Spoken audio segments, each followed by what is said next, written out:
তো দানের মাত্রা বাড়িয়ে দেবেন। আর আমি আবার পক্ষ থেকে ইতিমধ্যে ডিভোলেশন দিয়েছি, পরিমাণ এখন বলবো না, একেবারে কম হবে না, ইনশাআল্লাহ একটা ভালো অ্যামাউন্ট পাওয়া যাবে। কখন পাওয়া যাবে বলতে পারছি না, সবর করেন, ইনশাআল্লাহ একটা বড় অ্যামাউন্ট পাওয়া যাবে ইনশাআল্লাহ। আমি স্বপ্ন দেখি এইটা ময়দানকে আরো উন্নত করতে। আমরা রাজি আছি ইনশাআল্লাহ, যা যা ঘাটতেছে পূরণ হয়ে যাবে ইনশাআল্লাহ।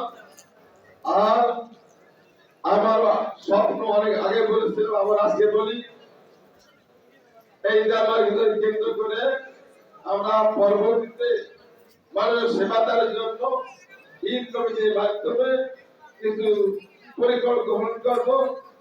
মানবতার কল্যাণের জন্য, মুসলিম মিল্লাতের জন্য এর দান বন্ধ করবেন না।